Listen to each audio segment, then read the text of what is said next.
हमारे सभी दर्शकों को मेरी ओर से प्यार भरा नमस्कार। सभी दर्शकों का मैं आज के इस कार्यक्रम में स्वागत करता हूं। दर्शकों, आज का जो हमारा ये कार्यक्रम है, ये छठी कड़ी होगी कार्यक्रम की। और आज हमारे बीच में जो शख्सियत खास मेहमान के तौर पर जुड़ने वाले हैं, कुछ ही देर में एक बेहतरीन शिक्षक, सरकारी शिक्षा को लेकर के निरंतर प्रयासरत हैं, सरकारी शिक्षा के उत्थान को लेकर। कुछ ही देर में हमारे साथ लाइव होंगे आज के हमारे खास मेहमान श्री संजय चौधरी जी, जो कि प्रदेश के कांगड़ा जिला से संबंध रखते हैं। मैं इससे पहले कि आगे बढ़ूं अपने कार्यक्रम में, मैं अपने दर्शकों का भी अभिनंदन करता हूं, अपने दर्शकों का स्वागत करता हूं। निरंतर आप हमारे साथ यूं ही बने हुए हैं। आज जैसा कि आप जानते ही हैं कि आज जो है शिक्षा के ऊपर, सरकारी शिक्षा के ऊपर और अन्य बहुत से मुद्दों के ऊपर, लेखन के ऊपर, इसी प्रकार से बालिका शिक्षा के ऊपर, हम जितने भी मुद्दे शिक्षा से जुड़े हुए हैं, या और एक लंबी फेहरिस्त मेरे पास जो है वो सवालों की यहाँ पर पड़ी हुई है, जिसमें दर्शकों के सवाल भी विशेष रूप से मौजूद हैं। वो सभी सवाल पूछे जाएंगे। मैं जो दर्शक हमारे साथ जुड़ चुके हैं, दुनी वर्मा जी, चैन लाल जी, आप सभी का हार्दिक स्वागत करता हूं। हिमाचल दर्पण हमारे साथ जुड़ चुके हैं फेसबुक, यूट्यूब के माध्यम से। आप सभी का स्वागत है। Good evening to you all. और आज के इस कार्यक्रम को शुरू करूं इससे पहले आपसे निवेदन है कि कृपया ज्यादा से ज्यादा इस वीडियो को शेयर कर दें, सो दैट मैक्सिमम व्यूअर्स जो है वो हमारे साथ जुड़ सकें। अगले कुछ ही मिनटों में हम अपना जो ये कार्यक्रम है इसे शुरू कर देंगे। और हमारे साथ जुड़ने के लिए आप सभी का बहुत बहुत धन्यवाद। धीरे धीरे दर्शक हमारे साथ जुड़ना शुरू हो चुके हैं। मैं उनका स्वागत भी करता हूं कि वह हमारे साथ जुड़ रहे हैं। आप सभी जानते हैं कि सप्ताह में 3 दिन, शुक्रवार, शनिवार और रविवार को इस कार्यक्रम का प्रसारण लाइव जो है वो किया जाता है यूट्यूब चैनल के माध्यम से। आज इस कार्यक्रम की ये अंतिम कड़ी रहेगी इस सप्ताह की। जैसा कि आप जानते हैं, आज रविवार है और रविवार के दिन अंतिम कड़ी जो है वो इस कार्यक्रम की प्रसारित की जा रही है, जो बहुत ज्यादा खास होने वाली है, क्योंकि आज हमारे बीच में एक बेहतरीन शख्सियत, एक बेहतरीन अध्यापक यहाँ पर मौजूद होंगे। आप अपने सवाल डायरेक्ट उनसे पूछ सकते हैं। बहुत से सवाल आपके मुझ तक पहुंचे हैं और कुछ सवाल अपनी तरफ से भी मैंने बनाए हैं, जो कि हम इनसे पूछेंगे। एक अच्छा खासा अनुभव शिक्षा के क्षेत्र में ये रखते हैं। मुझे लगता है जो हमारे दर्शक हैं, राजीव कुमार जी भी हमारे साथ जुड़ चुके हैं। स्वागत है आपका। गुड इवनिंग, बहुत बहुत स्वागत है। मुझे लगता है हमारे इस कार्यक्रम को अब हमें शुरू कर देना चाहिए। मंजू जी, आपका भी स्वागत है। अब हम इस कार्यक्रम को शुरू कर देते हैं, क्योंकि हमारे साथ हमारे जो आज के खास मेहमान हैं, आदरणीय संजय चौधरी जी, वो लाइव जुड़ चुके हैं। तो आप देख पा रहे हैं स्क्रीन के ऊपर लाइव हमारे साथ जुड़ चुके हैं संजय चौधरी जी, जिला कांगड़ा से। आपका बहुत बहुत स्वागत है संजय जी, नमस्कार। नमस्कार युद्धवीर जी, धन्यवाद। और व्यूअर्स, आप सबका भी बहुत बहुत धन्यवाद। और आदरणीय युद्धवीर जी, ये मेरे लिए गर्व का विषय भी है कि आज इस कार्यक्रम के माध्यम से आपके साथ जुड़ रहा हूं। आप बेहतरीन शिक्षक हैं और गतिविधि आधारित जो आपका अध्यापन है वो बच्चों के बीच में, पूरे प्रदेश भर में जो है वो एक मिसाल कायम करता है। आप और सुनील धीमान जी, ये आपकी मैं बहुत रिस्पेक्ट करता हूँ, आदर करता हूँ। और आपके जो तौर तरीके हैं वो सबके लिए एक प्रेरणा स्वरूप हैं। तो आपके साथ आज यहाँ पर लाइव होना मेरे लिए गर्व की बात है। Thank you so much sir. आपका स्वागत करता हूं। उससे पहले मैं कार्यक्रम के शुरुआत में 2 पंक्तियां फिर से कहना चाहूंगा कि आगाज किया है एक नन्ही सी शुरुआत का, कुछ तो अच्छा ही होगा अंजाम इस मुलाकात का। हमसे मिलने तुम आते रहना मेरे दोस्तों इस पते पर, और याद रखना समय 6 से 7 का है युद्धवीर से बात का, समय 6 से 7 का है युद्धवीर से बात का। बहुत बहुत धन्यवाद सर। आज के हमारे क्या इस बात। कार्यक्रम में हमारे खास मेहमान, जैसे कि मैं बता चुका हूं, जिला कांगड़ा से सरकारी शिक्षा के क्षेत्र से संबंध रखने वाले युवा ऊर्जावान शिक्षक आदरणीय संजय चौधरी जी। इनकी बारे में यदि मैं बताऊं तो ये एज ए बीआरसीसी बहुत वर्षों तक कार्य कर चुके हैं। अच्छा खासा अनुभव इनके पास उस समय का पड़ा हुआ है। पुस्तक लेखन में, पाठ्यक्रम निर्माण में इनका योगदान रहा है, इसमें भी इन्होंने काम किया है। इसके साथ ही ये वर्तमान समय में HGTU प्रेस सचिव भी हैं वर्तमान समय में, और इसके साथ ही ये TGT आर्ट्स के रूप में जिला कांगड़ा में बतौर शिक्षक अपनी सेवाएं भी सरकारी विद्यालय में दे रहे हैं। इसके साथ ही बहुत से जिला स्तरीय, राज्य स्तरीय और राष्ट्र स्तरीय जो सेमिनार्स होते हैं, कार्यशालाएं हैं, उनका आयोजन करने का, उनमें प्रतिभागिता का अनुभव आपको प्राप्त है। और आपका इंटरेस्ट जो है वो शिक्षण के साथ-साथ समन्वयन में, समाज सेवा में, सामाजिक कार्यों में, समुदाय को जो मोबिलाइज करने में, कम्युनिटी मोबिलाइजेशन में, प्रशिक्षण में और रिसर्च में जो है वो आपका, और क्रिएटिव रीडिंग में आपका जो है वो इंटरेस्ट है। तो इस कार्यक्रम में आपका स्वागत करने के साथ ही मैं 2 पंक्तियां आपके लिए कहना चाहूंगा सर, कि मुश्किलों से भाग जाना आसान होता है, मुश्किलों से भाग जाना आसान होता है, हर पहलू जिंदगी का इम्तिहान होता है, डरने वालों को मिलता नहीं कुछ भी जहां में, डरने वालों को मिलता नहीं कुछ भी जहां में, संघर्ष करने वालों के कदमों में सारा जहां होता है, संघर्ष करने वालों के कदमों में सारा जहां होता है। बहुत-बहुत स्वागत है आदरणीय संजय चौधरी जी आपका। मैं इससे पहले सवालों की फेहरिस्त आगे बढ़ाऊं, दर्शकों से भी मेरा निवेदन रहेगा कि लगातार वो अपने जो सवाल है वो कर सकते हैं। आपके सवालों को साथ ही साथ हम स्क्रीन पर फ्लैश करते रहेंगे और उन सवालों को डायरेक्टली हम जवाब भी लेने की कोशिश करेंगे। तो सबसे पहले आपसे जो मेरा सवाल रहेगा, आप अपने बारे में कुछ बताएं और साथ ही अपनी शिक्षा के बारे में भी थोड़ा-सा हमारे दर्शकों को बताएं। आपकी जिस तरीके की एजुकेशनल क्वालिफिकेशंस है, जितना मैं जानता हूँ, आप निरंतर अध्ययन में रहे हैं, निरंतर आपने अपनी स्टडीज़ को जारी रखा है। क्या लगता है सर आपको, एक समय के बाद जब इंसान सेटल हो जाता है, सरकारी नौकरी मिल जाती है, टीचर बन जाता है, उसके बाद भी पढ़ाई को जारी रखना कितना ज़रूरी या कितना लाभदायक है? आप इस बारे में क्या समझते हैं? सर बहुत बढ़िया ये क्वेश्चन आपने पूछा है। एक्चुअली शिक्षा के बिना अध्यापक अधूरा है। अगर एक टीचर पढ़ेगा नहीं, तो वह बच्चों के बीच में नया क्या लेकर जाएगा? बहुत इंपॉर्टेंट है कि आप जिस दिन अपना पैर स्कूल के क्लासरूम के दहलीज में रखते हैं, तो बच्चों की अपेक्षा होती है कि आप कुछ ना कुछ उनके लिए नया बताएंगे। और वो नयापन आपके दिमाग में कहाँ से आएगा कि जब तक आप उन चीज़ों का अन्वेषण, उनकी रिसर्च, उन चीज़ों की पढ़ाई जो है, उसके लिए दूसरी किताबें, दूसरे लोगों से मेल-जोल, दूसरे लोगों से आप अगर कुछ सीखेंगे नहीं, तो अपनी कक्षा में नयापन देना जो है वो बहुत मुश्किल हो जाएगा। उधर से हमारे बच्चे जो हैं, वो टेक्नीक में एडवांस होते जा रहे हैं और वो क्लास में तभी टिक पाएँगे जब हमारे पास जो है वो उनके दिमाग के अनुसार जो है वो कोई नई चीज़ें आएँगी। और नई चीज़ें आने के लिए ज़रूरी है टीचर को पढ़ना। टीचर पढ़ेगा, तभी वो नई चीज़ें सीखेगा और तभी वो क्लास में जो है वो अप्लाई कर पाएगा। जहाँ तक मेरी स्टडी का आपने पूछा तो मैंने अपना मास्टर्स जो था वो इकोलॉजी में किया था, उसके बाद इंग्लिश में किया, फिर मास्टर ऑफ सोशल वर्क मैंने किया, एमएड किया और अब जो है मेरा एक पीएचडी चल रहा है, तो उसमें एजुकेशन के ऊपर मैं अपना जो है वो अध्ययन जो है वो कर रहा हूँ। तो बहुत ज़रूरी है एक टीचर को ये लर्निंग से जोड़े रखता है। जब टीचर लर्निंग से निरंतर जुड़ गया, इसका मतलब उसका जो अध्यापन है वो अपने आप ही स्वतः ही नयापन, क्रिएटिविटी पूर्ण और नई चीज़ों से परिपूर्ण होकर बच्चे के पास जाएगा और बच्चा इंटरेस्ट लेगा। जी। आपकी इस बात को यदि मैं एक लाइन में समेटना चाहूँ, तो एक फ़िल्म मैंने देखी थी, शायद बहुत से लोगों ने देखी होगी, साडा अड्डा करके एक फ़िल्म थी। उसमें यही यूथ को लेकर के थोड़ी-सी फ़िल्म बनाई है। बहुत सारी बाकी चीज़ों के अतिरिक्त उसमें एक बहुत मनपसंद मेरी लाइन है जो मैंने अपनी डायरी के फ्रंट पेज पे लिखी हुई है। वो लाइन थी, the only thing that will stop you from fulfilling your dream is you. यानी आपको, यदि आपके सपनों को पूरा करने से कोई चीज़ आपको रोक सकती है, तो वो केवल आप स्वयं हैं। यानी no one can defeat you without your consent.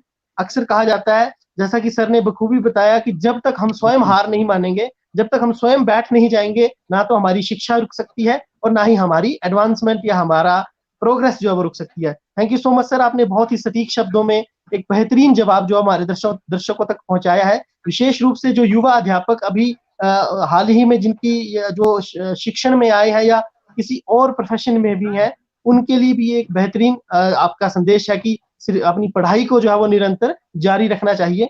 Sir, अगला जो सवाल रहेगा वो उस दौर से रहेगा, उस समय से रहेगा जब आप एज ए बीआरसीसी काम कर रहे थे। मैं आपके फेसबुक पोस्ट के माध्यम से आपके साथ जुड़ा हुआ था, मैं देखता रहता था।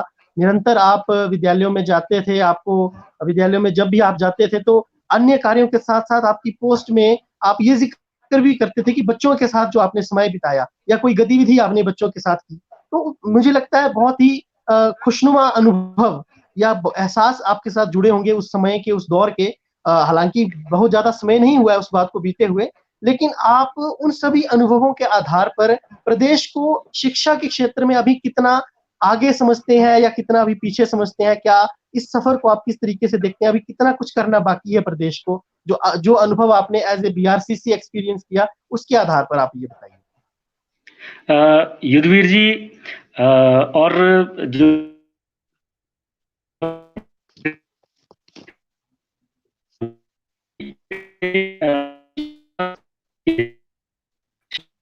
ये जो बीआरसी और उसमें प्राइमरी बीआरसी होते हुए सेकेंडरी जो प्राइमरी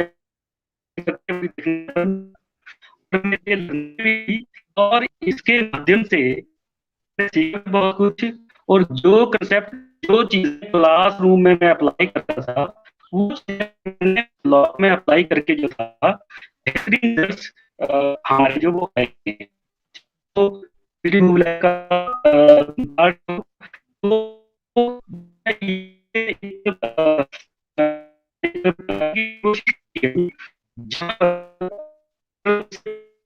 में देख रहा था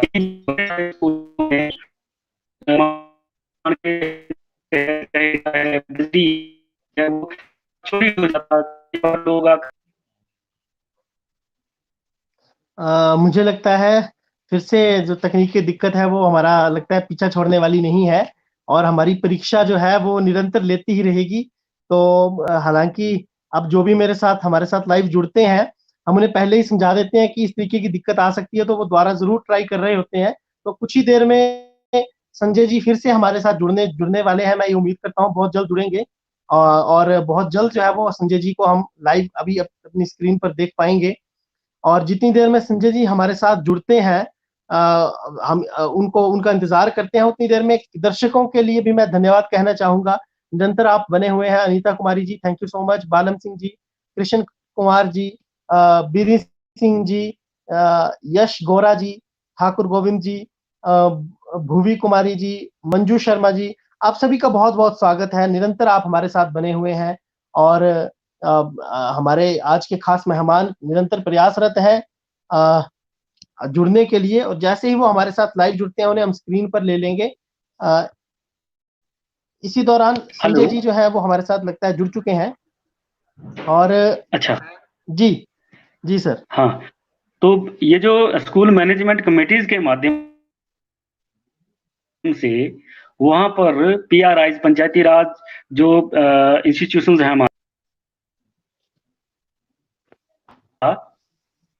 बहुत सारे लोगों के साथ हमने जो था वो काम किया और आज की डेट में वहां पर बेहतरीन काम जो था स्कूलों का, वहां ना तो कोई चोरी की वारदात है, ना तो वहां पर कोई उस तरह का कोई जो है वो असामाजिक तत्व जो है वो स्कूलों में बैठते हैं। चार चार महिलाएं जो है कई कई सारे स्कूलों में अभी शाम के टाइम जो था वो वैसे ही चक्कर लगाने जाती हैं कि कोई इस तरह का कोई मतलब जो है वो असामाजिक कार्य जो वहां पे नहीं हो रहा है। तो एक बहुत बड़ी एक्सपीरियंस जो था वो इन पोस्ट के माध्यम से जो था वो मेरे उसमें आया। और जो पीआरए टूल्स होते हैं हमारे, जो पार्टिसिपेटरी रूरल अप्रेजल टूल होते हैं, उनके माध्यम से जो ट्रेनिंग, जो समाज के लोगों को जो ट्रेनिंग देनी है, वो एक जो बेहतरीन जो एस्पेक्ट जो था वो इसके माध्यम से सीखा था। और जो लाइन डिपार्टमेंट्स हमारे होते हैं, चाहे वो हेल्थ डिपार्टमेंट है, चाहे वो इरिगेशन का है, एग्रीकल्चर का है, दूसरा है, वो सभी के साथ जो एक समन्वय बिठाकर जो काम करने का एक बड़ा अच्छा एक्सपीरियंस रहा था। इसके माध्यम से मैं ये यहाँ आपके यहाँ कहना चाहूंगा कि हमारे प्रदेश में जो पिछले 4-5 साल से जो था वो शिक्षा का अच्छा स्तर जो है वो आया है। बच्चों की जो संख्या है, लड़कियों की संख्या खासतौर पर दूर दराज के एरियाज में जो था, वो लड़कियां जो हैं वो स्कूलों में एनरोल हुई।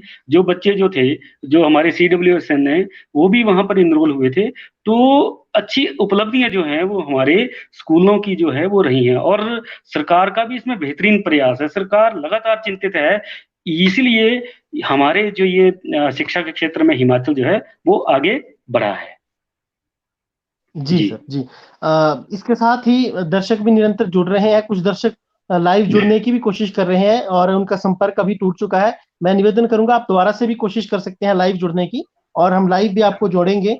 इसके साथ ही सर जो अगला प्रश्न रहेगा, आप RTE फोरम से भी जुड़े हुए हैं और अभी हाल ही में आपने जो है वो एक कार्यशाला या यूं कहें कि सेमिनार भी आयोजित करवाया था इस संदर्भ में जिला कांगड़ा में। तो मैं चाहूंगा कि हमारे दर्शकों तक भी आप ये थोड़ी सी जानकारी पहुंचाएं, कि थोड़ा इस फोरम के बारे में भी बताएं, इसके कार्यों के बारे में भी बताएं, और किस तरह का वो अनुभव आपका रहा और क्या संदेश वहां से निकल करके आया, ये भी आप थोड़ा सा दर्शकों को बताएं। जी युद्धवीर जी, राइट टू एजुकेशन ये एक पूरे देश का जो है एक ऑर्गेनाइजेशन है, वॉलेंटियर ऑर्गेनाइजेशन है। और इसमें शिक्षाविद, एजुकेशनिस्ट, ये जो टीचर्स हैं, डॉक्टर्स हैं, महिला युवा मंडल से जो लोग हैं, या फिर दूसरे NGOs के जो लोग हैं, उनका एक फ्रंट है ये। जी और ये जो राइट टू एजुकेशन है, शिक्षा का जो अधिकार है, उसके समन्वयन में, उसके कोऑर्डिनेशन में और उसके संचालन में एक तो सरकार को असिस्ट करना, और दूसरा कहाँ कमियां हैं, उन कमियों को दूर कैसे किया जाए, और तीसरा जी कि वो जो लोग हैं RTE के माध्यम से उन बच्चों के पेरेंट्स और उन बच्चों के जो आस पड़ोस का माहौल है, उनकी जो पंचायत है, उनको सेंसिटाइज भी करना। तो ये राइट टू एजुकेशन का एक जो था वो फोकस पॉइंट है। और राइट टू एजुकेशन ये भी मानता है कि अभी जो ये जो फ्रंट का मानना है कि अभी RTE जो वो 6 से 14 साल तक है, लेकिन क्यों ना ये जी बच्चे के गर्भ से शुरू हो, जीरो से शुरू हो, और बच्चे के लिए तब तक वो शिक्षा का अधिकार रहे जब तक वो 18 साल का, या फिर उसकी जो है कम से कम जो है मास्टर्स लेवल तक जो स्टडी है लड़के या लड़कियों की, पूरी तरह। वो पूरी ना हो जाए। तो इसको एक उस लेवल पर सोचने की जरूरत है। ये कुछ एक चीजें जो है वो RTE के ऊपर काम कर रहा है।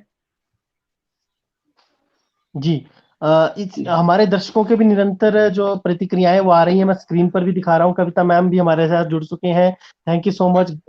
मास्टर विक्रम जी हमारे साथ जुड़ चुके हैं, गणेश ठाकुर जी भी जुड़ चुके हैं, चैन लाल जी जुड़ चुके हैं। इसी के साथ सर चैन लाल जी का एक सवाल स्क्रीन पर मैं फ्लैश कर रहा हूँ। ये कह रहे हैं कि जितने भी ट्रेनीज हैं, JBT ट्रेनीज या DLED ट्रेनीज हैं, वो लॉकडाउन के दौरान जो फंस चुके हैं, तो क्या बेस्ट वे हो सकता है अपनी स्टडीज को कंटिन्यू करने का हिमाचल के जो क्षेत्र है उनमें, जैसे जो ट्रेनिंग कर रहे हैं अभी JBTs की, क्योंकि ड्यूरिंग BRCCs आपको JBT ट्रेनिंग से भी, ट्रेनिंग से भी मिलने का मौका मिला होगा, और चूंकि आपका इतना ज्यादा अध्ययन है शिक्षा के क्षेत्र में, तो इस समय आप उन्हें क्या सलाह देना चाहेंगे? क्योंकि छात्रों के लिए तो ऑनलाइन टीचिंग क्लासेस चली हैं, सब कुछ है, लेकिन जो ट्रेनीज है, JBT ट्रेनीज है या B.Ed ट्रेनीज है, उनके लिए भी किस तरीके से इस लॉकडाउन में कोई वे आउट निकल सकता है स्टडी का? जी, सबसे पहले तो मैं इन दोस्तों के विचारों की कदर करता हूँ, जो कि इतने चिंतित हैं कि इस लॉकडाउन के पीरियड में उनका जो अध्ययन का ग्राफ है, उनकी जो सोचने की, समझने की, उनको जो दूसरे को देने की शक्ति है, वो कहीं लेवल जो है वो नीचे ना आ जाए। जब टीचर ये जी बात सोच लेता है, चाहे वो भावी टीचर है, चाहे वो प्रेजेंट टीचर है, जब टीचर ये सोच लेता है कि वो कहीं नीचे तो नहीं आ रहा है उसका लेवल, तो ये जी समझो कि वो टीचर निरंतर जो है वो गति कर रहा है, वो ऊपर बढ़ रहा है। ये सोचना मात्र ही बहुत बड़ी बात है। दूसरी बात, लॉकडाउन के पीरियड में ये आपको कुदरत ने एक ऐसा मौका दिया है कि एक तो अपने आप को समझें कि आपके अंदर है क्या, कितना है, और आपके अंदर अगर कोई कमियां हैं या आपके अंदर कोई अधूरापन है, तो उस चीज को पूरा करने के लिए जो है वो एक बेहतरीन मौका है। ये लाइफ में दोबारा मौका नहीं आएगा। ये आपके जी लिए लॉकडाउन में आप फंसे नहीं है, ये लॉकडाउन आपको जो है वो मौका दे रहा है। ऐसा ना इतिहास में कभी हुआ है, ना कभी होगा आगे। तो इस समय का आप लाभ उठाइए। आप वेबिनार्स या दूसरी पढ़ने पढ़ाने की चीजें आप नेट के माध्यम से अपने आप को अपडेट रखें, अपने आप को, अपनी स्टडी को, जो है स्टडी सिर्फ आपका बीए, बीएससी, एमए, एमएससी जो डिग्री लेना वही स्टडी नहीं है। स्टडी है एक थॉट प्रोसेस, जो आपके माइंड में जो चलना है थॉट प्रोसेस, उस थॉट प्रोसेस को जो है वो आगे बढ़ाते रहना। आपका जो चिंतन है जी वो चीजें जो है वो सदा चलनी चाहिए। अगर वो थॉट प्रोसेस जो है वो आपका अगर एक बार चल पड़ा, तो आपका लेवल जो है वो नीचे नहीं आएगा। आप लोग उसके जी ऊपर जो है वो नई-नई चीज़ें पढ़ें। जैसे आपने अगर अपने ट्रेनिंग के दौरान जो है साइकोलॉजी का अध्ययन किया है, एजुकेशन टेक्नोलॉजी का काम किया है, उसके नेक्स्ट कांसेप्ट जो है, उसकी एप्लीकेशंस जो हैं, उसकी जो बेस्ट स्टडी जो रिसर्च है, आप शोध गंगा जैसे जो हमारे जो अच्छे इसमें जो है वो नेट पे जो स्रोत हैं, आप उनका यूज़ करके जो क्या किन-किन चीज़ों के ऊपर काम हो चुका है, और स्टडी के ऊपर, आपके टीचर क्लासरूम के ऊपर, आपके स्कूली एनवायरनमेंट के ऊपर, आपके प्रिंसिपल से लेकर, हेडमास्टर से लेकर, बीओ से लेकर, जेबीटी टीचर से लेकर, प्राइमरी टीचर से लेकर, जी हर तरह के अन्वेषण जो है वो बड़े सारे वहाँ पे जो है वो रखे गए हैं। और वहाँ से आप पढ़ें और सोचें कि इन इन इश्यू के बाद क्या काम बच गया है काम करने को। उसके ऊपर जो है वो अपना आप जो है वो चिंतन, मनन और काम करना शुरू करें। आप अपने आप को ये पाएँगे नहीं कि आप फ्री हैं। आप ये समझेंगे कि इस दौरान तो मेरे पास इतना काम आ गया, इतना सीखने का मज़ा आ रहा है कि ये तो पता ही नहीं लग रहा है कि ये हम फँसे हुए हैं या हम जो वो काम कर रहे हैं। जी जी, thank you so much sir. Anita ji का भी प्रतिक्रिया आई है, वो भी कह रहे हैं कि बहुत अच्छा सजेशन है। और सर के सजेशन में ऐड करते हुए मैं कहना चाहूंगा कि none can destroy iron, none can destroy iron but its own rust can. यानी लोहे को कुछ भी नष्ट नहीं कर सकता, लेकिन उसका स्वयं का जंग ऐसा कर सकता है। ठीक इसी प्रकार likewise none can destroy you but your own mindset can.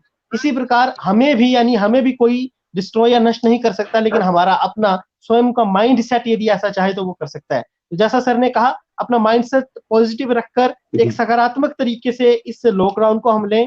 अक्सर कहा भी जाता है कि लॉकडाउन में केवल आसपास का सिर्फ थोड़ा सी कुछ ही चीजें ही बंद हुई हैं, जैसे बाजार हुआ है बंद, वो भी अब खुल रहा है, लेकिन जो सूर्य की रोशनी है वो अभी बंद नहीं हुई, हवा बंद नहीं हुई, रात को चांद अभी भी निकल रहा है, पृथ्वी अभी भी घूम रही है, हवा अभी भी बह रही है। तो बहुत सारी चीजें हैं। हमारा माइंड अभी भी, जैसा सर ने कहा कि स्टडी जो है वो कोई एक पर्टिकुलर बुक को पढ़ना नहीं है या पर्टिकुलर कोर्स को पूरा करना नहीं है, वो एक थॉट प्रोसेस है। सर इसी के साथ आपने थोड़ा सा रिसर्च के ऊपर भी बात की, और बहुत अच्छे तरीके से आपने बड़े बेहतरीन तरीके से आपने रिसर्च के लिए भी बहुत सारे टॉपिक्स जो है वो सुझा दिए, जैसे प्रिंसिपल से लेकर के जो टीचिंग की एप्लीकेशंस है या हमारा लर्निंग एनवायरनमेंट है, क्लासरूम सिचुएशंस है। सर मैं आपसे ये भी जानना चाहूंगा कि आपके मन में ये जो रिसर्च का प्रश्न आया, पहले तो आप ये भी बताएं सर कि आप किस चीज पे वर्तमान में रिसर्च कर रहे हैं, और उस पर आपका मन कैसे बना रिसर्च करने का। क्योंकि इससे जो अभी युवा है, जिनका भी कभी का सपना है कि वो भी कभी रिसर्च में जाएंगे, उनको भी थोड़ा सा एक आइडिया, एक क्लू मिलेगा कि किस तरीके से वो अपना रास्ता चुन सकते हैं उस तरफ जाने का। जी, बहुत बढ़िया सवाल आपने किया। जो टीचर जो है वो ऑलवेज एक्शन में होना चाहिए, और टीचर एक्शन में तभी होगा जब वो एक्शन रिसर्च की तरफ जाएगा। और जो हर आप अगर स्कूल का गेट भी एंटर करते हैं, तो उसके बाद भी आप जो बारीकी से स्कूल के एक-एक चीज़ को देखते चलते हैं। आप अगर बारीकी से बच्चे के लर्निंग लेवल को देख रहे हैं, और आप अगर दूसरे दिन जो है वो उससे आगे बच्चे ने जितना सीखा है उससे आगे आप पढ़ाना शुरू कर रहे हैं। या आप अगर कहीं पढ़ रहे हैं, खुद अगर आप ट्रेनिंग कर रहे हैं, तो फर्स्ट डे जब आपने एंटर किया था, आप पाएँगे कि तीसरे, चौथे, 5वें दिन जो आपके टीचर का नज़रिया था, आपके जो पढ़ाने का जो टेक्निक्स थी, वो टीचर धीरे-धीरे चेंज करता गया। वो कई बार अदृश्य होती हैं, हम उन्हें देख नहीं पाते, लेकिन एक चीज़ जब हम ध्यान से सीखेंगे, उनको नोट करेंगे, एक चीज़ हमारे लिए जो है, वो भविष्य के लिए काम आती है। तो इन सारी चीज़ों को नोट डाउन करना। दूसरा ये है कि अगर आप टीचर हैं, तो आप जब आपकी टीपी जो है स्कूलों में लगी होगी, ज़रूर आपको जो है प्रॉब्लम आई होंगी। आपने जो टीएलएम अपना जो बना, आपने जो दूसरी चीज़ें जब आप क्लास में चीज़ें आपको जो है वो मिलती हैं। वहीं से ही आप किसी एक चीज को पकड़ के, चाहे वो अगर आप प्राथमिक स्तर पर अगर पहली दूसरी क्लास में अगर आप जा रहे हैं, और बच्चों की लिखाई को लेकर जो है, ये भी एक का विषय हो सकता है कि जी बच्चे ने आज तक जो था वो अपनी लिखाई को इम्प्रूव क्यों नहीं किया। अगर वो लिखाई इम्प्रूव कर सकता तो क्या उसके स्टेप रहेंगे, कैसे उसको क्या चीज जो है उसको अप्लाई करनी पड़ेगी। आपने जो बच्चा कभी बोलता नहीं था, आपने उसको पोएम के माध्यम से या दूसरे चीज के माध्यम से उसको बोलना सिखा दिया, और वो दूसरे तीसरे दिन आपके साथ बोला है। वो बेशक जो जो डेली टीचर क्लास में जाता है, हालांकि उसके साथ हो सकता है कि वो ज्यादा अच्छी तरह से ना जी बोले, लेकिन आपके साथ बोलना शुरू जी करता है। तो आपने क्या ही नई चीजें जो थी वो वहां पर उसको जो अप्लाई की, वो नई चीजों से आप जो है वो आपका एक शोध का विषय है। जी तो जब तक टीचर शोध में नहीं जाएगा, इन चीजों को हम काम तो बहुत करते हैं, एक टीचर जो है वो क्लास में बहुत काम करता है, लेकिन उन चीजों को ऑर्गेनाइज्ड वे में उनको प्रेजेंट करना, वो हम बहुत शायद कर पाते हैं, बहुत कम जो है वो उन चीजों को कर पाते हैं। जी इसीलिए मैंने आपको शुरू में आपको बोला था कि आपने ये जो इस तरह से जो आपने एक्टिविटीज को एक टीचर होते हुए सारी चीजें चलाई हैं, ये हम सभी टीचर्स के लिए जो है वो बहुत वैल्यूएबल है। ऐसा करना, बहुत सारे टीचर्स ऐसा करें, बहुत सारे लोग जो हैं वो इन चीजों में आगे जाएंगे, तो एक टीचर का जो स्तर है, चाहे वो भावी टीचर है, चाहे वो प्रेजेंट टीचर है, चाहे वो रिटायर हुआ टीचर है, उसका मान सम्मान में जो है वो एक जो वो वैल्यू आएगी। इसलिए वैल्यू आएगी कि वो जो बात करेगा वो फैक्ट बेस्ड होगी, वो साइंटिफिक एटीट्यूड एटीट्यूड के उस पे जो है वो बात होगी, वो डाटा बेस्ड जो है वो बात होगी। तो इन सारी चीजों का जो एक सम्मिलन है, वो एक टीचर को बेस्ट टीचर बनाता है। जी जी बिल्कुल सही जी। आपने कहा। जिस तरीके से कि तथ्यात्मक बात यदि अध्यापकों के द्वारा निकलेगी तो जो अध्यापकों के सम्मान में है वो भी वृद्धि होगी। सर, इसी से अगले प्रश्न की ओर आगे बढ़ते हुए आपसे प्रश्न मैं जो पूछना चाहता हूँ, क्योंकि आपका पाठ्य पुस्तक निर्माण और पाठ्यक्रम निर्माण में भी आपका उसमें भी आपका आपने काम किया है। आपको पाठ्य पुस्तक किस प्रकार से बनी, किन चरणों से होकर के वो गुजरती है, पाठ्यक्रम का क्या क्या सारा वहां पर रहता है, और उसमें अध्यापकों की भूमिका, यानी अध्यापक जो ग्रास रूट लेवल पर काम कर रहे हैं उनकी भूमिका को कैसे इंक्लूड किया जा सकता है, या अभी कितना जगह मिलती है अध्यापकों को ऐसे कार्यों में, और आगे कितनी मिलनी चाहिए, इन मुद्दों पर मैं चाहता हूं कि आप थोड़ा सा अपने विचार रखें सर। सर, आपने बहुत बढ़िया क्वेश्चन किया। अ, जो हमारा जो इस पुस्तक को बच्चे ने 24 घंटे के साथ रखना है, चाहे वो स्कूल में चाहे घर में, बच्चे के बैग में रहना है, वो पुस्तक सुंदर नहीं है। वो पुस्तक अगर अच्छी तरह से उसकी छपाई अच्छी है, पुस्तक के जो लिखा हुआ है वो रोचक नहीं है, उसका जो चित्र है वो बढ़िया नहीं है, उसका जो जो अंदर जो कंटेंट है वो अगर साइंटिफिक जो है, वो टेम्परामेंट से ओत प्रोत नहीं है, तो वो जो पुस्तक है उस बच्चे को अच्छा नहीं दे पाएगी। अगर उस पाठ्यक्रम में, उस लेसन में अगर पॉजिटिविटी बच्चे को नहीं मिली, तो बच्चे के लिए अध्यापक जितना मर्जी जोर लगाए, वो बड़ा होकर जो बच्चा है उसमें वो वैल्यू जो है वो इनकलकेट होना बहुत मुश्किल हो जाता है। तो पाठ्य पुस्तक को लिखने का जो एक जो लिखने वाला जो है, सबसे पहले तो वो मतलब वैज्ञानिक तौर पर एक एक चीज को, एक एक मिथ को, एक एक भ्रम को जो है वो उसको पूरा वेरीफाई करने वाला होना चाहिए। ये जरूरी नहीं कि अगर एक अच्छा अध्यापक क्लास में अच्छा पढ़ाता है, ये जरूरी नहीं है कि वो कैरिकुलम जो है वो या किताब को, सिलेबस को लिखना, बुक को जो बढ़िया लिख पाएगा। जब तक हमारी जो एक्ट हैं, जो प्लान हैं, हमारे जो चेंजेस हैं, हमारे दूसरे डिपार्टमेंट्स में, पंचायती राज में क्या हो रहा है, हेल्थ में क्या हो रहा है, हमारे ऑल ओवर वर्ल्ड में क्या हो रहा है, हमारी जो पुरानी कहानियां हैं क्या वो फैक्ट बेस्ड हैं, हमारे जो दूसरी जो एंगल है, जो देखने का नजरिया है, जब तक वो उन चीजों के ऊपर हम नहीं समझ पाएंगे, तो तब तक हमारे सिलेबस को लिखना बहुत मुश्किल है।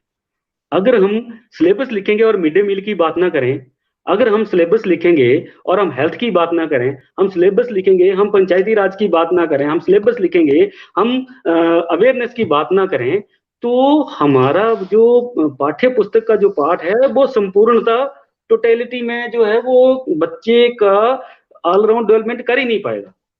इसलिए ये जो पुस्तक लेखन का जो काम है, ये एक टेक्निकल काम है।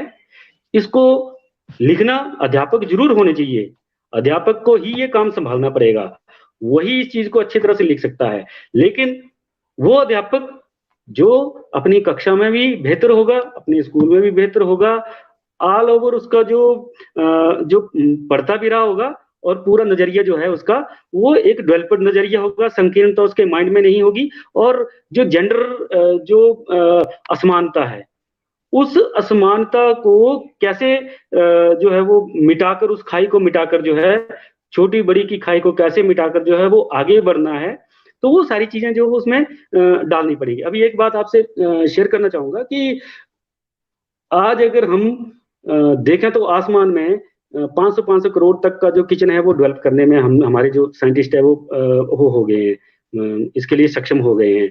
हम बड़ी बड़ी रिसर्च, हम मंगल ग्रह तक इवन के हमने सारी चीजें जो है वो उसके ऊपर इंसान जो है वो काबू पा रहा है, हमारे साइंटिस्ट वहां पर काम कर रहे हैं।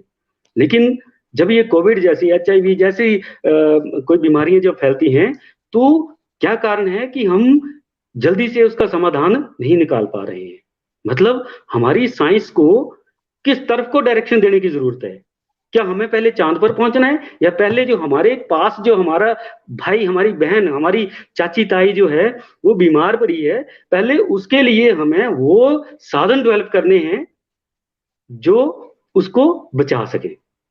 तो हमें अपने सिलेबस में ये चीजें समाहित करने की जरूरत है कि साइंस को यूजर फ्रेंडली, आम आदमी के वेलफेयर के लिए, एक जो गांव का बैठा हुआ लास्ट पंक्ति में किसान बैठा है, लास्ट पंक्ति में हमारा जो है वो कोई भी व्यक्ति हो सकता है, उसके वेलफेयर के लिए साइंस किस तरह से वरदान हो, उसके काम किस तरह से साइंस आए, तो उस साइंस को जो है वो हम उसी साइंस को जो है वो हम जो है वो बेहतर साइंस मानेंगे। तो इस तरह से सिलेबस लिखना जो है वो एक टेक्निकल काम है, और ये सौभाग्य जी मुझे प्राप्त हुआ है। तो मैं इसके लिए शिक्षा विभाग का भी बहुत बहुत आभारी हूँ कि इस सारी प्रक्रिया में मुझे ये सारा अनुभव हुआ है। जी जी। आपने एक बड़ी अच्छी बात कही कि मानव कल्याण को लेकर के यदि हमारा पाठ्यक्रम या हमारी विज्ञान या हमारे सिस्टम का कोई भी पार्ट या कोई भी हिस्सा केंद्रित नहीं होगा, उसका उसका फोकस मानव कल्याण नहीं होगा, तो फिर वही हाल हो जाएगा कि मानव तो मंगल पर पहुंच जाएगा, लेकिन मानवता जो है वो शायद जंगल में पहुंच जाएगी। बहुत बेहतरीन तरीके से आपने अपनी बात रखी। और एग्जैक्टली। इसके साथ ही दर्शकों के कुछ प्रश्न स्क्रीन पर आ रहे हैं, मैं चाहता हूँ उन प्रश्नों को भी हम साथ साथ में लेते चले। चैनलाल जी का एक प्रश्न है, what are the best ways to identify child capabilities and their transmission into creativity in modern educational challenges? मतलब जो बच्चों की, सर आप इस चीज का क्वेश्चन वैसे आप समझ गए होंगे, मैं चाहता हूँ कि आप इसका भी आंसर दें। और इसके साथ ही एक और प्रश्न अब्दुल रहमान जी का आया है कि शिक्षण में व्याख्यान विधि यानी लेक्चर मेथड को अधिक प्रभावी कैसे बनाया जा सकता है? ये दो प्रश्न हम क्लब कर लेते हैं, उसके बाद एक और प्रश्न है, उसको हम इसके बाद एड्रेस करेंगे। जी, एक्चुअली बात हर कोई कर सकता है। आपने देखा होगा कि आपके क्लास में हेल्थ से भी कोई व्यक्ति आया होगा, उसने भी बात अपनी रखी होगी। आपके वहां पंचायती राज से भी कोई व्यक्ति आया होगा, उसने भी बच्चों के साथ, टीचर्स के साथ जो है वो अपना आधा या 1 घंटा जो है वो बात रखी होगी। बेसिकली वो शिक्षण नहीं है। शिक्षण क्या है? जब टीचर जब क्लास में एंटर करता है और उस टीचर के हाव भाव को देखकर, उसके चेहरे को देखकर, उसके फेस स्माइलिंग को देखकर, उसकी बॉडी लैंग्वेज को देखकर जो बच्चों के अंदर उसी टाइम जो बदलाव आता है, वो बदलाव जो है वो बच्चे को सीखने के लिए तैयार करता है। हम बच्चे को अब ट्रेडिशनल वे में, टू वे में जो हमारा जो टीचिंग है कि यहाँ से टीचर बोल रहा है, वहां से जो है वो बच्चा जो है उसको मतलब ग्रहण कर रहा है, यानी ऊपर से लेकर नीचे की तरफ जब ये बात आ रही है, वो ना तो बच्चे की समझ में आएगी और ना ही टीचर जो है वो प्रभावशाली कहलाएगा। ये जो शिक्षण है, क्लासरूम शिक्षण है, बच्चे की जो कैपेबिलिटीज हैं वो कब बढ़ेंगी? जब वो टीचर के द्वारा जो सुना हुआ है उस चीज को क्लासरूम से बाहर जाते ही अप्लाई करेंगे। अब टीचर ने पाठ पढ़ाया वातावरण का कि बच्चों हवा जो है वो सर्दियों में जो है उसका दाब बढ़ जाता है और गर्मियों में कम हो जाता है। अब बच्चा बाहर जाकर जो उसको क्लासरूम से बाहर ले जाकर टीचर ने दिखाया नहीं कि बच्चों ये मौसम है और इस तरह से जो है इस मौसम में ऐसा होता है। सर्दियों में भी आपको दिखाएंगे, दूसरे मौसम में भी आपको दिखाएंगे। जब बच्चा पर्सनली उस चीज को टच नहीं करेगा, उस चीज को फील नहीं करेगा, उसकी जो कैपेबिलिटीज है वो मात्र एक मतलब उसका जो थॉट प्रोसेस है वो थॉट में ही रह जाएगा। वो एक्टिविटी में तब आएगा, क्रिएटिविटी में तब आएगा जब बच्चा उस चीज को जो है वो फील करेगा। मात्र वो बोर्ड पर अगर हम क्वेश्चन तो वो हमारे लिए ना तो बच्चे के लिए काम का है, ना तो हमारे लिए काम का है। अब अगर हम ट्रिग्नोमेट्री में एंगल आता है, दो साइड्स अगर हमारी लेंथ और ब्रेड्थ होगी तो हम इस तरह से दूरी नापते हैं। जब तक ये चीजें हम बच्चे को विजुअली समझाएंगे नहीं, तब तक जो है हमारा शिक्षण जो है अधूरा है। बच्चे की एबिलिटी जो है वो उसको डेवलप के लिए बहुत जरूरी है कि उसके इंटरेस्ट के अनुसार पढ़ाया जाए। बच्चे के इंटरेस्ट को कैसे हमने जो है वो अपने लेसन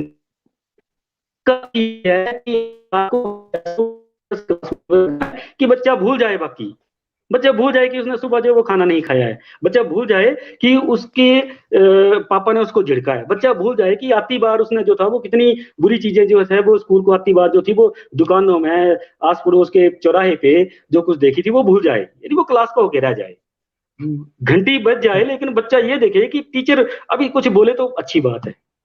वो जो चीजें हैं वो बच्चे के लिए जो है वो बहुत लाभदायी होंगी। और दूसरी बात, जब हम बच्चे के पेरेंट्स को स्कूल में बुलाते हैं, मेरा आपसे निवेदन रहेगा, बच्चे की शिकायतें जीरो, ओनली उस पे टीचर और अभिभावक मिलकर जो है वो क्या कर सकते हैं और उसकी कैपेबिलिटीज को बढ़ाने के लिए किस तरह से वो एक दूसरे के साथ वार्ता करते हैं। तो बड़ी सारी ये जो मीटिंग होती है,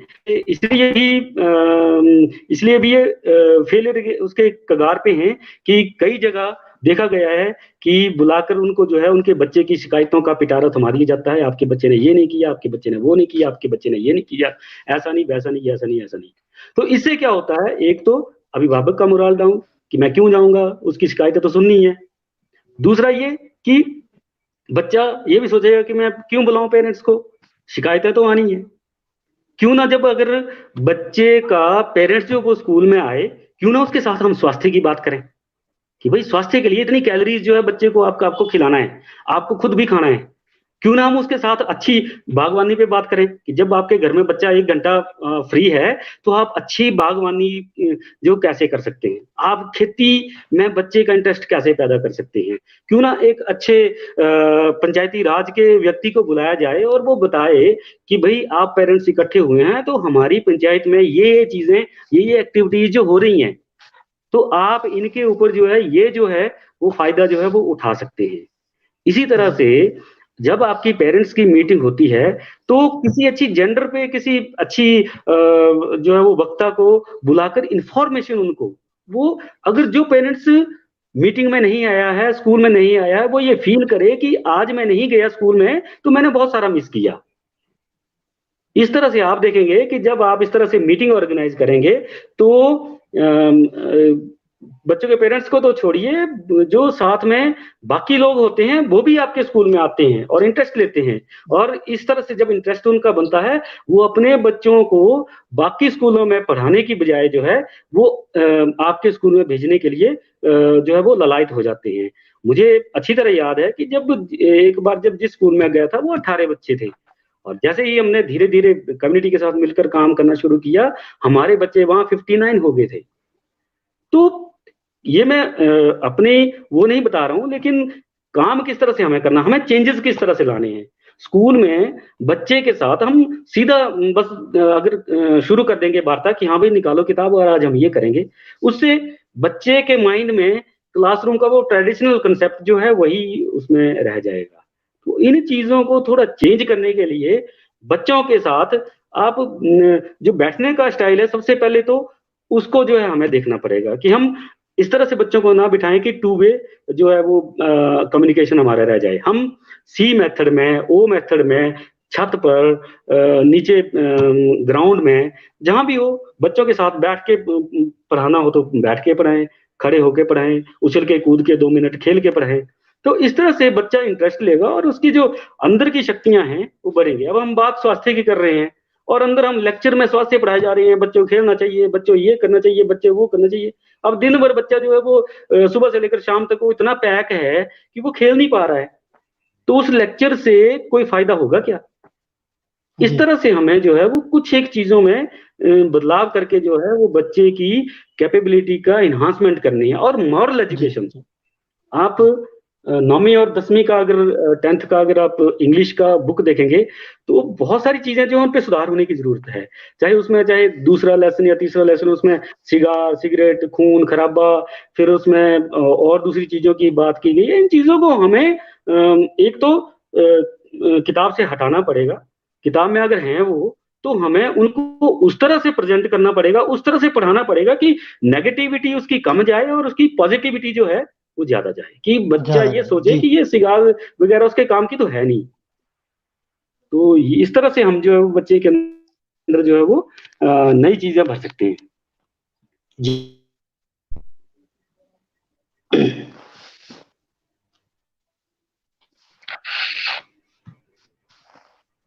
जी सर। जी सर, इसके साथ ही आपने ये तो बहुत अच्छे तरीके से बताया, लेकिन अभी हमारे साथ दो सवाल जो है वो है तो अलग अलग लेकिन एक ही संदर्भ में है, दोनों भविष्य को लेकर के सवाल है। तो मैं चाहता हूं कि आप बिल्कुल संक्षिप्त में इसका भी जवाब जरूर दें, उसके बाद बाकी सवालों की तरफ हम जाएंगे। एक है हंसू चौधरी जी हैं, उनका सवाल है कि निकट भविष्य में क्या प्यूपिल टीचर जो रेशियो है उसमें कोई बदलाव हो सकता है, कुछ रिलैक्सेशन मिल सकती है या नहीं। और दूसरा सवाल जो है वो नमिता शर्मा जी का है, उनका भी भविष्य से संबंधित ही सवाल है कि क्या कोई ऐसी प्लानिंग है नियर फ्यूचर में जिसमें कि one nation one education system जो है वो फ्यूचर में हमें देखने को मिल सकता है देश में। जी ये दोनों टीचर बहुत ही क्रिएटिव टीचर हैं, मैं पर्सनली इनको जानता हूं और अपनी क्लास में ये बहुत कुछ नया करते हैं। और मुझे अच्छा लगा कि ये हंसू की पीटीआर, इनका जो दर्द है वो स्वाभाविक है कि जो पीटीआर है, पीपल टीचर रेशियो है, उस नजरिए से प्राइमरी टीचर और बी सब्जेक्ट उस काम, तो पीटीआर को रख के जो है वो इसमें काम करना मुश्किल है। साथ में अब तो एलकेजी यूकेजी का जो है उसमें जो है वो आ गया है, इंग्लिश इंट्रोड्यूस करवाई है, अभी संस्कृत इंट्रोड्यूस जो है वो अगर 10th क्लास को पढ़ाता हूँ मैं, अगर 60 बच्चों को पढ़ा सकता हूँ मैं, वही जो है वो 100 बच्चे को भी पढ़ा सकता हूँ। तो वहां मुझे दिक्कत नहीं है कि मैं कितने बच्चों को जो है पढ़ा सकता हूँ, तो वहां पीटीआर की बात कर सकते हैं। लेकिन लोअर लेवल पर जो है वो सब्जेक्ट के बजाय एक्सपर्ट वहां पर जो है वो होना चाहिए, और टीचर्स जो है वो अप्रोप्रिएट मात्रा में जो है वो बहुत जरूरी है। और मैंने एक दो लेख भी लिखे थे जिसमें ये उसमें पूरा बताया गया था कि क्यों प्राइमरी स्तर पर जो है वो ज्यादा टीचर्स की, ज्यादा रिसोर्सेज की जरूरत है, ज्यादा वहां पर कंप्यूटर, वहां पर ज्यादा दूसरी चीजें जो है वो देने की जरूरत है, कि अगर वहां पर बच्चा जो है वो ठीक निकल गया तो आगे फिर बच्चा जो है बहुत सारा अपने आप काम कर लेता है। अगर बच्चा, अगर उसको हेल्थ सुपरवाइजर या जिसको पीईटी बोलते हैं, अगर वो प्राइमरी लेवल पर बच्चे को मिल गया, अगर बच्चे को इंग्लिश का टीचर प्राइमरी लेवल पर मिल गया, तो बच्चा आगे हायर स्टैंडर्ड में उसको इतनी ज्यादा उसके टीचर को मेहनत करवाने की जरूरत नहीं है। तो हंसू जी का ये प्रश्न जायज है, और इसके साथ मैं भी सहमत हूं कि पीटीआर जो है वो छोटे बच्चों के ऊपर, चाहे बच्चे आपके स्कूल में 6 हैं लेकिन पहली कक्षा में 1 है, दूसरी में 2 है, तीसरी में 1 है, चौथी है, तो सब्जेक्ट तो बराबर होंगे। और दूसरा ये कि टीचर की जिम्मेदारी बड़ी बड़ी फिक्स है और करेगा वो अब फैसिलिटेटर का काम कर रहा है, चाहे वो गांव है, चाहे वो जिला है, चाहे आपका चुनाव है, दूसरी एक्टिविटीज है, तो उसमें टीचर को जो है वो काम करना ही है। उसमें टीचर के बिना वो सरकार भी ये मानती है कि उसके बिना काम जो है वो संभव होना नहीं है। तो जरूरी है कि पीटीआर जो है वो प्राइमरी लेवल पर जो है वो पीटीआर की नजर से नहीं देखना चाहिए, बल्कि उसे क्लास के हिसाब से जो टीचर्स या एक्सपर्ट के हिसाब से, टीचर लैंग्वेज के हिसाब से टीचर वहां पर हो, बच्चे की हेल्थ को डेवलप करने के लिए, खेल को डेवलप करने के लिए वहां पर टीचर होंगे।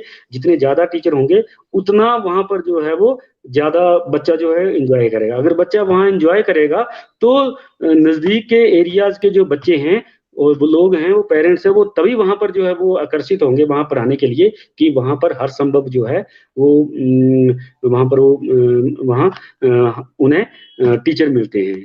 अगर हम मिड डे मील की बात जी करें, नो डाउट सरकार जो है वो बड़ा पौष्टिक आहार जो वो उसकी कोशिश रहती है सरकार की कि पौष्टिक आहार दे बच्चों को, लेकिन आगे बनाने में कितने ग्राम के लिए क्या चीज जरूरी है, किसको प्रोटीन की, किसको दूसरी चीजों की जरूरत है, तो वो चीजें अगर वहाँ एक्सपर्ट होगा, जो हेल्थ का एक्सपर्ट होगा, वो चीज जब अगर वहां पर बताएगा कि आज हम ये चीजें बताएंगे, इससे बच्चे को खाने में ये चीजें मिलेंगी और बच्चे के ये शरीर के जो हिस्से हैं वो डेवलप होंगे।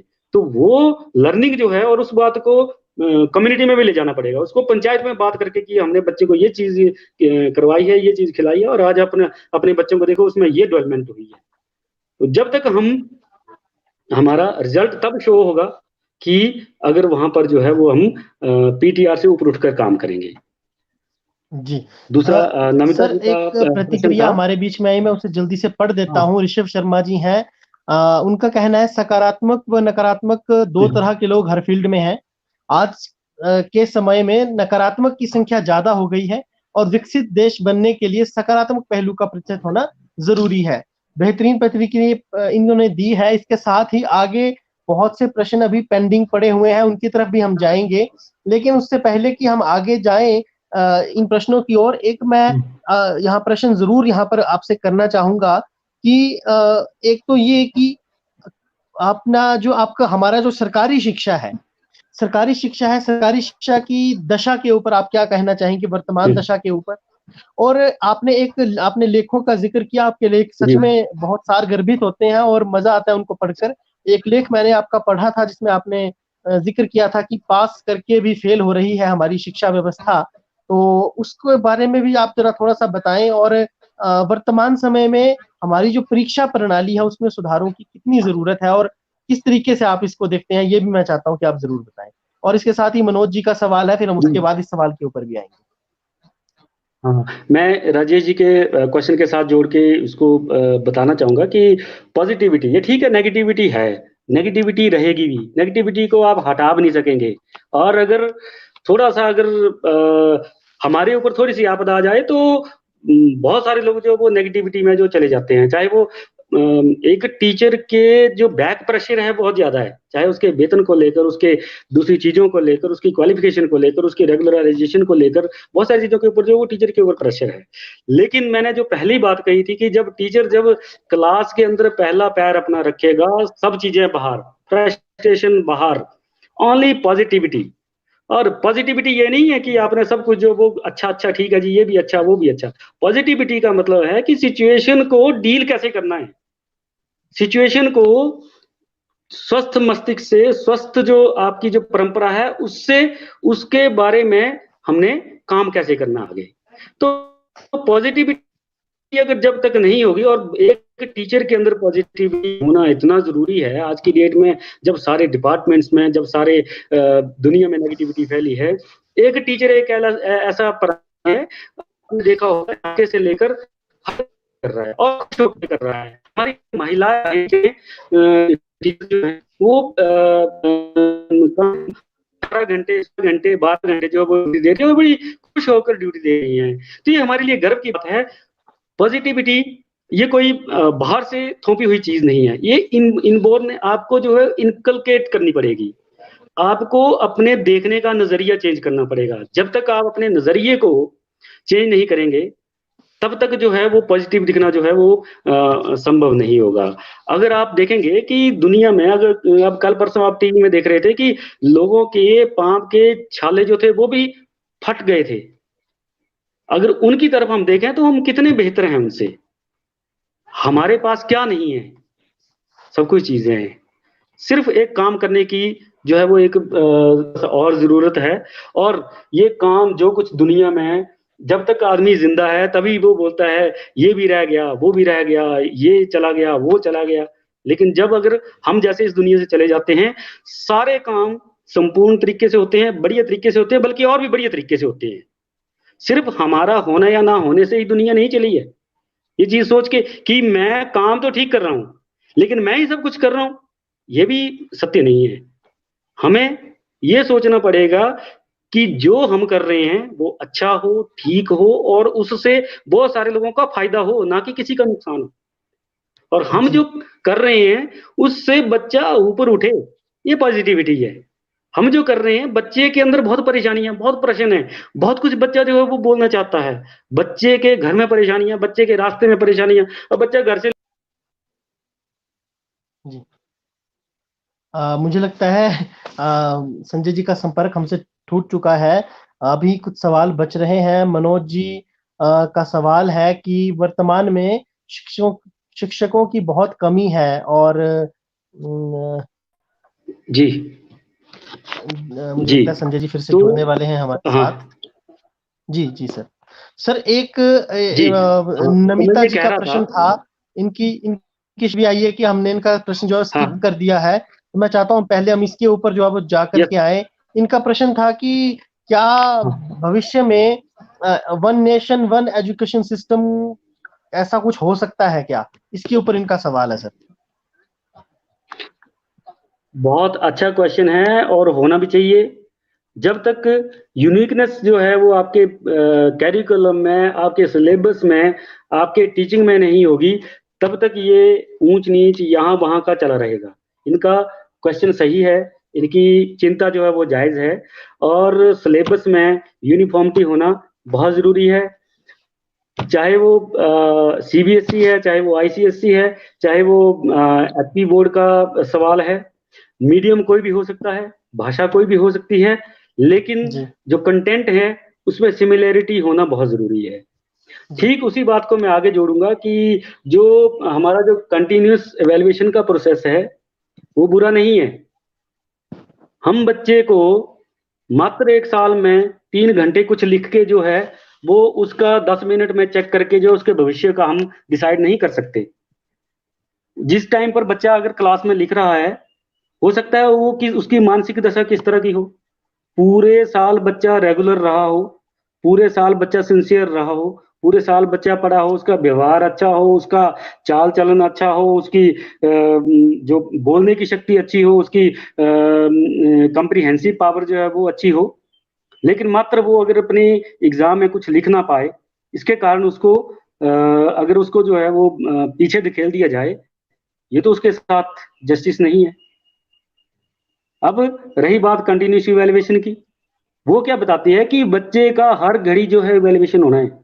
हर घड़ी निरंतर बच्चे के अंदर कुछ ना कुछ चलता रहता है। बच्चा कोई ना कोई एक्टिविटी करता रहता है, चाहे वो मानसिक तौर पर है, चाहे वो फिजिकल तौर पर है, चाहे वो उसका बिहेवियरल उसका जो है वो पक्ष है। उन सारी चीजों के ऊपर बच्चा कहीं ना कुछ एक्टिविटी अपने दोस्तों के साथ, अपने पीएन के साथ, अपने टीचर के साथ, अपने पीयर ग्रुप के साथ, अपने प्रिंसिपल के साथ, अपने हेडमास्टर के साथ, अपने स्कूल के साथ, या अपने स्कूल के गेट के बाहर अपने पेरेंट्स के साथ जो बहुत सारी चीजें शेयर करता है। बहुत सारी उसकी जो चीजें जो जिनका इवैल्यूएशन करनी चाहिए।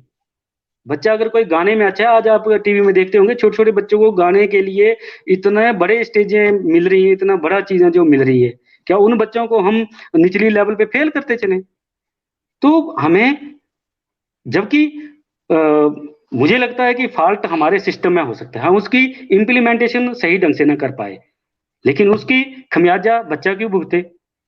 हमें जरूरत थी टीचर ज्यादा अपॉइंट करने की, हमें जरूरत थी कैरिकुलम को, पाठ्यक्रम को आसान बनाने की, हमें जरूरत थी बेहतरीन शिक्षक नियुक्त करने की, हमें जरूरत थी बेहतरीन इंफ्रास्ट्रक्चर की, हमें जरूरत थी टेक्नोलॉजी की, और फेल कर दिया हमने बच्चा।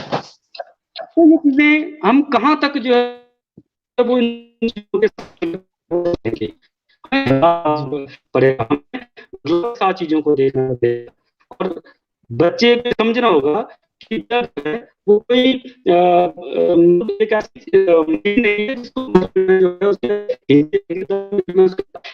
देख रही है और बच्चा जो है वो जो फर्स्ट आ गया और जो थर्ड। और इसी तरह हमें एग्जामिनेशन सिस्टम को जो एमबीबीएस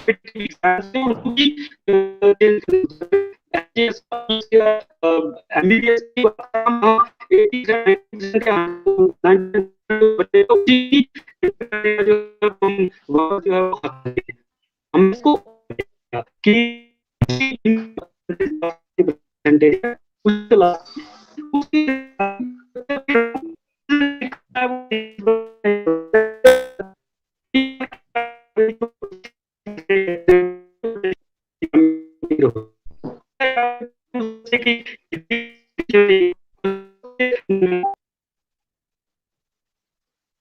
लगता है थोड़ी सी दिक्कत यहाँ पर आई है। इसी बीच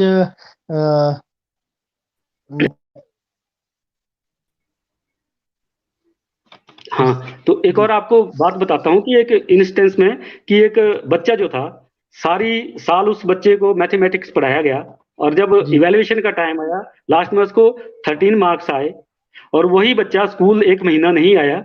1 महीने में उसने ऐसा घर में क्या पढ़ लिया कि वो बच्चा जो है 73 मार्क्स जो है वो 1 महीने के बाद ही पेपर हुए तो 73 मार्क्स लेके आ गया। कि सोचने की बात नहीं है। हम इवैल्यूएशन सिस्टम को हमने उंगली उठा दी, लेकिन जो इम्प्लीमेंटेशन के ऊपर जो चीजें होनी चाहिए थी उन चीजों को नहीं देखा। तो इस तरह से क्या हुआ कि थोड़ा सा सिस्टम में थोड़ा सा कहीं ना कहीं जो था, मुझे लगता है कि जिस पर जहां उंगली जानी चाहिए वहां गई नहीं और जिस चीज का इलाज होना चाहिए था वो इलाज हुआ नहीं। सिर दर्द था और हम पेट में जो दर्द का इलाज करते रहे, तो कहीं इस तरह से आज हम इस भंवर में अटके हुए हैं। जी जी जी। इसी के साथ जो अगला सवाल है उसी सवाल को मैं हमारे दर्शक हैं यश गौरा जी, इनके सवाल से जुड़ना चाहूंगा। ऑनलाइन शिक्षण को आप किस तरह से देखते हैं या इसका कोई विकल्प क्या वर्तमान परिस्थितियों में आपको नजर आता है? और संजय जी कह रहे हैं कि इस महामारी के समय में अध्यापकों का कार्य बहुत बढ़ गया था, खासकर ऑनलाइन स्टडी के लिए अध्यापक बहुत ज्यादा व्यस्त हो गए थे, तो यह तो छुट्टियां घोषित होने से थोड़ी राहत मिल गई है। आप इनकी प्रतिक्रिया पर भी अपना जवाब दें और साथ ही ऑनलाइन शिक्षा पर विचार रखते हुए इसके विकल्पों पर, यदि आपको लगता है कि इसका कोई विकल्प भी वर्तमान समय में हो सकता है लॉकडाउन को और महामारी को देखते हुए, उस पर भी आप अपने विचार रखें सर। जी, बेसिकली शिक्षा हमें जगाती है, ये तो सभी को पता है।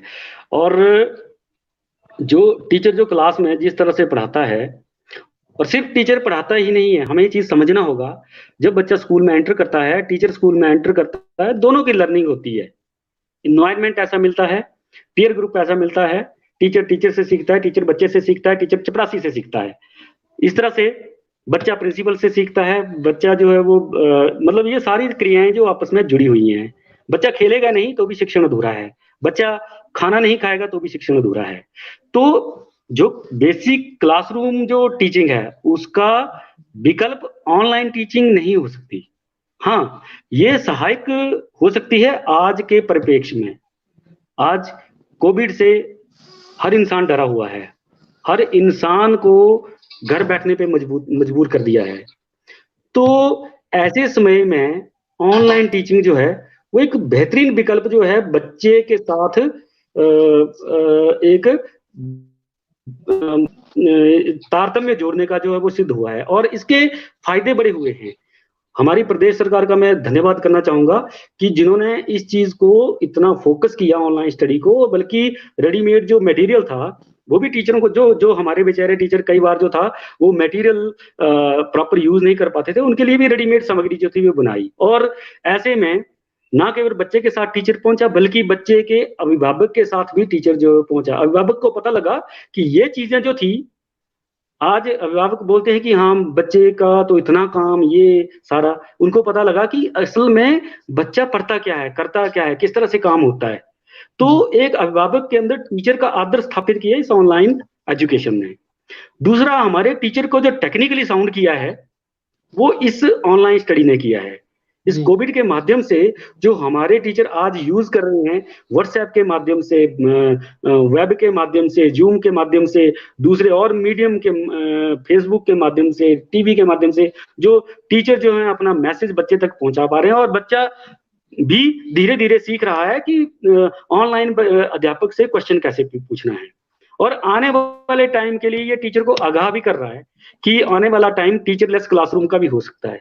तो किस तरह से हमें रेडी रहना है, अगर हमें 15 दिन बाहर भी ड्यूटी लग गई तो किस तरह से हम अपने कंटेंट को जो है वो बच्चे को हम वंचित नहीं कर सकते हैं।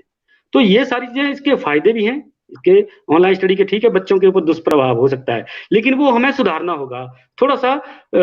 हमारे जो जो एडमिनिस्ट्रेटर हैं, मैं ये निवेदन करना चाहूंगा कि ऑनलाइन स्टडी का मतलब ये नहीं है कि डेली बच्चे को डेली लेसन देना है, डेली काम करना है, डेली उसको जो वो हर सब्जेक्ट का जो है वो उसमें बिजी रखना है। एक अगर दूसरी कक्षा या तीसरी कक्षा का बच्चा है, उसको आप हिंदी, मैथ, ईवीएस, ये सारी की सारी चीजें जो हैं वो आप कंटेंट के रूप में उसमें चलाएंगे, बच्चा पजल होकर रह जाएगा। उसके पेरेंट्स भी बेचारे लेस क्वालिफाइड होंगे कहीं, तो वो भी पजल होकर रह जाएंगे।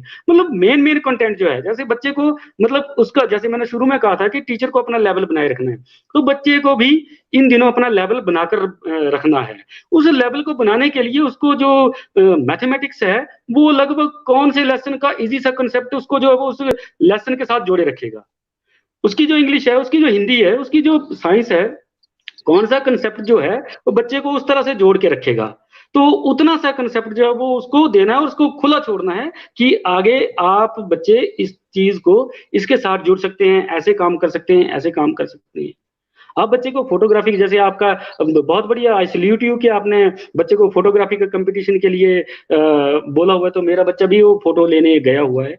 तो इतने इस तरह की उसके उसमें मतलब हम जो है वो चेंज कर सकते हैं। बच्चे को बागवानी के लिए प्रेरित किया जा सकता है कि बच्चे ये जो अब साइंस के लेसन से, हम साइंस की एक्सरसाइज की बात ना करके साइंस के लेसन से हम ये बताएंगे कि बच्चे आप जब घर में जाएंगे तो इस गमले में इतना मिश्रण जो है खाद का, इतना मिश्रण जो है मिट्टी का, इतना मिश्रण जो है दूसरी चीजों का करके इस तरह से आप ये पौधा लगाएंगे और थोड़े दिनों में इतना होगा। तो देखें आप, हुआ इतना, नहीं हुआ तो क्या पौधे को बीमारी तो नहीं लगी। इस तरह से हमारा पर्यावरण भी बच जाएगा और बच्चा सीखेगा भी प्रैक्टिकली। तो हमें इसको विकल्प के रूप में नहीं देखना होगा, बल्कि इसको पाठ्य सहगामी क्रिया के रूप में देखना पड़ेगा ऑनलाइन स्टडी को। तब जाकर कहीं जाकर जो है ये पूर्णता की ओर जाएगी। जी जी सर, आपने तो एक नया परिप्रेक्ष्य और नया आयाम दिया है ऑनलाइन टीचिंग को, और सच में इस नजरिए से मैंने भी इस चीज को नहीं देखा था, जिस नजरिए से आपने टीचरलेस क्लासरूम की बात की है, या बच्चे को स्वतंत्र रूप से अध्ययन को या प्रोजेक्ट मेथड से टीचिंग को जो जिस तरीके से आपने जोड़ा है ऑनलाइन एजुकेशन के साथ, सच में ये एक नया आयाम रहेगा इस आज के इस चर्चा के। मैं कहूंगा कि अगर इसका कोई होम टेकिंग मैसेज मेरे लिए भी यदि रहेगा तो वो यही रहेगा जो कि आपने बात कही है। सर, एक प्रश्न जो है हमारा, एक दर्शक है उनका, वो ये है, वैसे वो एक बहुत ही मतलब एक कॉमन समस्या है आजकल के समय में, अध्यापकों की जो कमी है वो बहुत ज्यादा बढ़ गई है। हम देखते हैं कि कई बार ग्रामीण क्षेत्रों में, माध्यमिक विद्यालयों में, प्राथमिक विद्यालयों में एक ही अध्यापक जो है कार्यरत रहते हैं, पूरे के पूरे विद्यालय का भार उन पर होता है। तो मनोज कुमार जी का ये सवाल है, और ये विशेष रूप से अपने गांव का भी जिक्र कर रहे हैं कि इनके गांव में एक ही अध्यापक जो वर्तमान में माध्यमिक विद्यालय में है। तो ऐसे में बहुत समस्या हो जाती है। हालांकि ये जो ऑनलाइन टीचिंग की बात है या वर्चुअल क्लासरूम है, ये वहां पर आ सकता है। तो मैं चाहता हूँ इसके ऊपर आप इस परिप्रेक्ष्य से भी और इस एंगल से भी कुछ थोड़ा सा प्रकाश डालें, और इसके बाद आपसे अंतिम प्रश्न के साथ हम विदा भी लेंगे।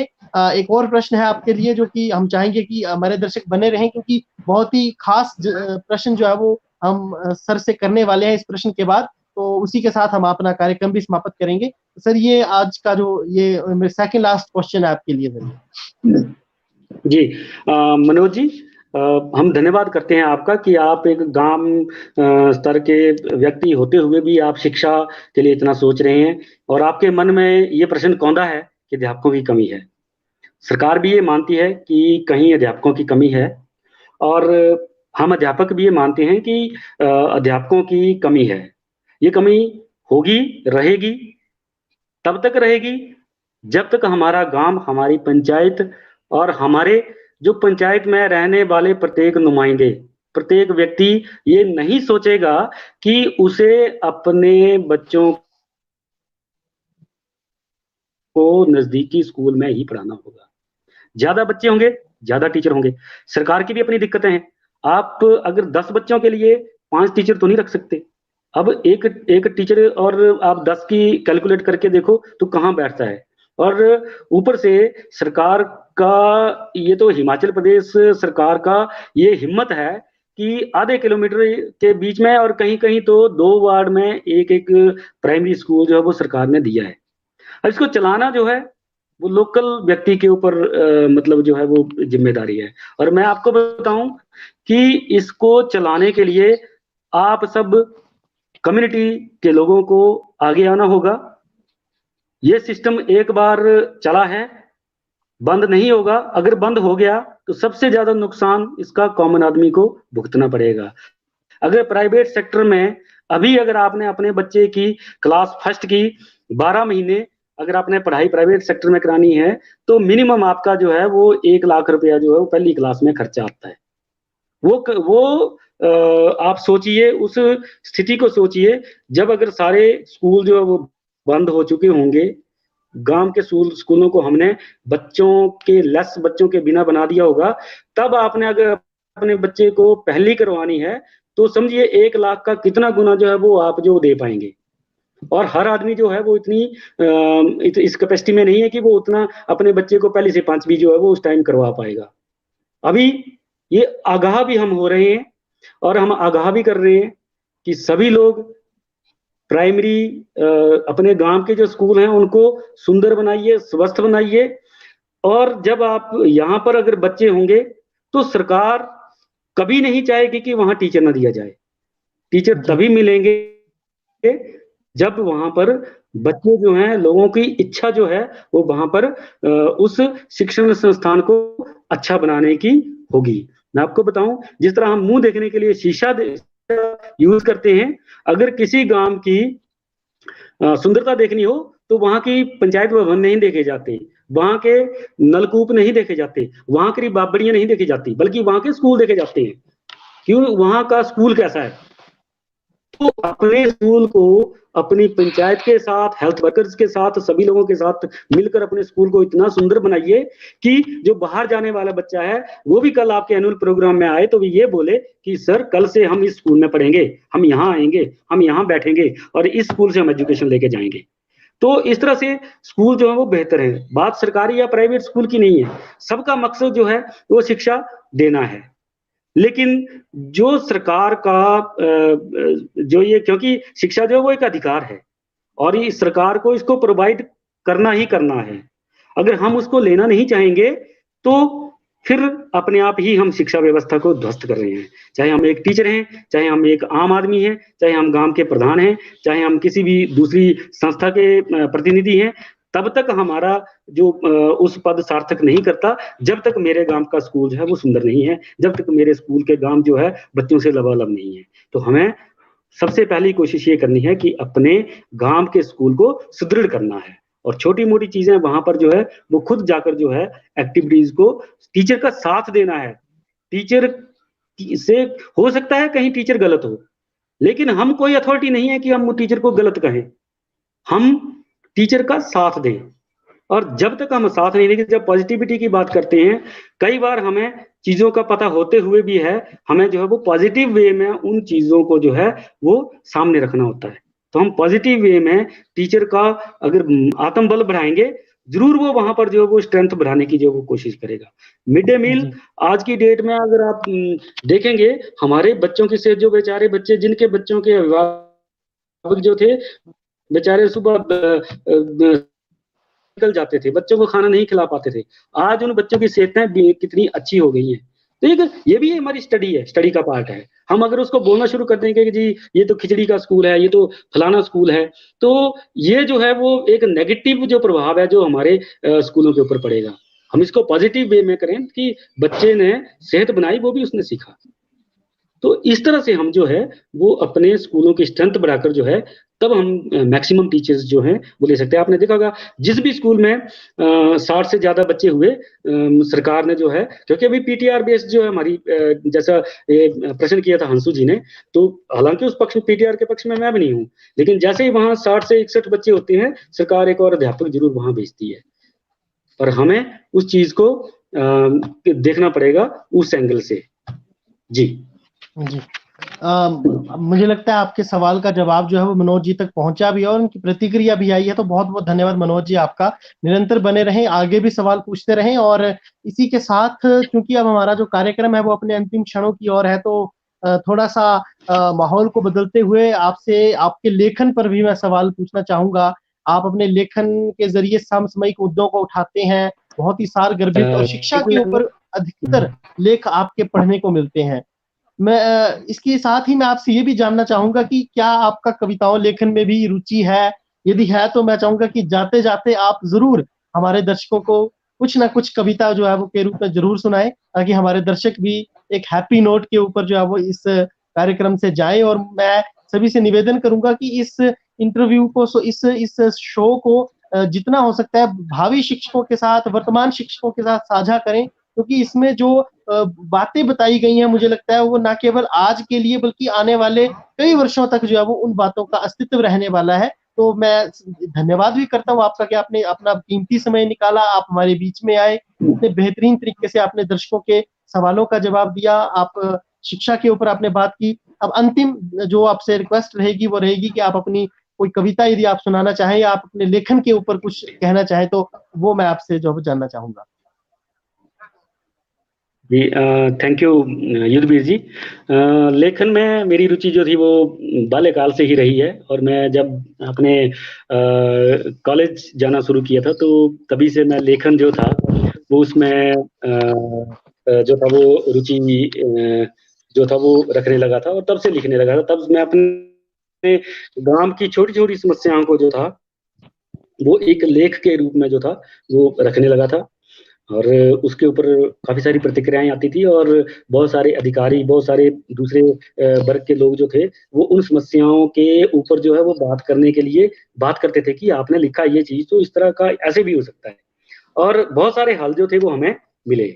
यहाँ तक कि उस लेखन के माध्यम से ही हमने जिस उस टाइम का अपने गांव में इस तरह से एक सड़क बना दी थी कि जो कभी विभाग कंसर्न जो डिपार्टमेंट था वो बोलता था कि ये तो पॉसिबल नहीं है और कभी भी लाइफ में यहाँ सड़क नहीं आएगी, लेकिन जो मुझे हैरानी होती है कि 80-80 साल के बुजुर्ग भी उस टाइम मेरे साथ लगे थे, और हमने इतना बड़ा वहां पे सड़क बनाकर दिखाई थी कि वहां 2 बसेस जो थी वो पास हो सकती थी।